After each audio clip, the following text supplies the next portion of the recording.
இளம் வழக்கறிஞர்களே, பெண் வழக்கறிஞர்களே, ஊடகவியல் நண்பர்களே, பொதுமக்களே, உங்கள் அனைவருக்கும் என்னுடைய வணக்கத்தை கூறிக்கொள்கிறேன்.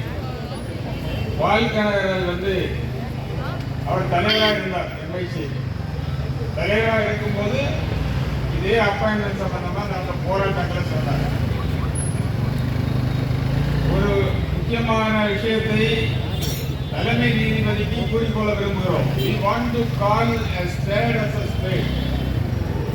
வழக்கறிஞர்கள், நீங்கள் உங்களுடைய அப்பாயின்மெண்ட் ப்ராசஸ்ல நீங்க உங்களுடைய சுயநலத்தோடு நடந்து கொள்கிறீர்கள் என்பதை வெட்ட வெளிச்சமாக தெரிந்த பின்னால் வழக்கறிஞர்கள் சும்மா இருக்க மாட்டார்கள். என்ன ஒரு நியூஸ் வருதுன்னா, தலைமை நீதிபதி அவர்கள் ஒரு குறிப்பிட்ட சமூகத்தை சேர்ந்த 5 நபர்களை லிஸ்ட் வச்சிருக்காருன்னு ஒரு நியூஸ் ஒரு 2 மாதமாக பரவி கொண்டிருக்கிறது. இதுதான் ரொம்ப ஷாக்கிங். ஒரு நீதிபதியாக இருக்கக்கூடிய ஒரு நபர், அவர் தலைமை நீதிபதியோ மற்ற நீதிபதிகளோ ஒலிஜியத்தில் இருக்கிறவங்க தன்னுடைய சமூகத்தை சேர்ந்தவர்களை பெரும்பான்மையாக தேர்வு செய்கிறார்கள் என்றால் அவர்கள் அரசியல் சட்டத்தை மீறுகிறார்கள் என்ற அர்த்தம், முழுமையாக மீறுகிறார்கள் என்ற அர்த்தம், ஜாதி வெறியை தூண்டுகிறார்கள் என்ற அர்த்தம். உச்ச நீதிமன்ற நீதிபதிகளாக வருபவர்கள் ஜாதி மத இன உணர்வுகளை கடந்தவர்களாக இருக்க வேண்டும். அப்போதுதான் மக்களுக்கு ஒரு நேர்மையான நீதியை அவர்கள் வழங்க முடியும். ஆனா நீங்க வழக்கறிஞர்களை நீதிபதியாக நியமிக்கும் போது நீங்கள் உங்களுடைய ஜாதிய உணர்வு, உன் சொந்தக்காரனா, உன் மாமனா, உன் மச்சானா, உன் ஜூனியரா என்று பார்த்து அவருடைய திறமையோ தகுதியோ பார்க்காமல் நீங்கள் நியமித்தீர்கள். நீதியை தேடி வரக்கூடிய கோடிக்கணக்கான இந்திய மக்களுடைய கதி என்ன என்பதுதான் கேள்வி.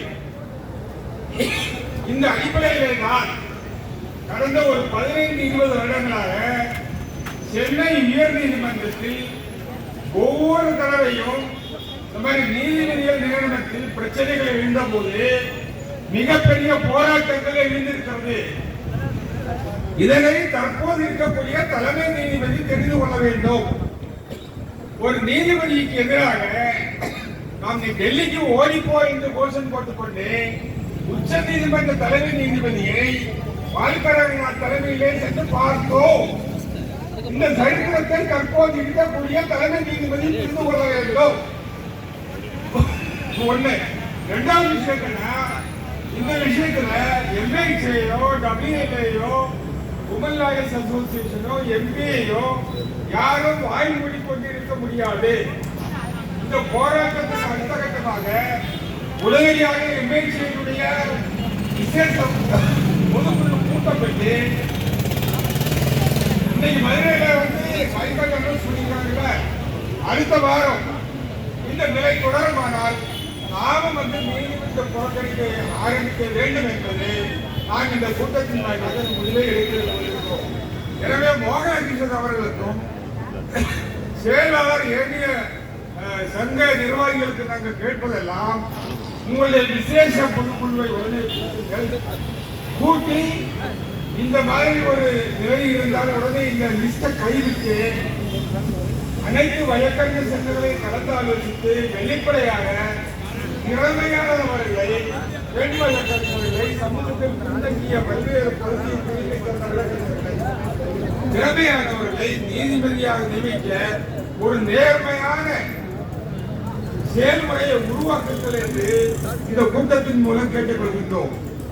இந்த 5 நீதிபதிகள் பட்டியலை நீங்கள் கைவிடாவிட்டால் சென்னை உயர் நீதிமன்றத்திலும் தமிழ்நாடு முழுவதிலும் நிரந்தரமான போராட்டங்கள் வெடிக்கும் என்பதை கூறி இந்த கூட்டத்தில் கலந்து கொண்ட அனைத்து மூத்த வழக்கறிஞர்களுக்கும், இளம் வழக்கறிஞர்களுக்கும், பெண் வழக்கறிஞர்களுக்கும் அனைவருக்கும் நன்றி கூறி விடைபெறுகிறேன். நன்றி, வணக்கம்.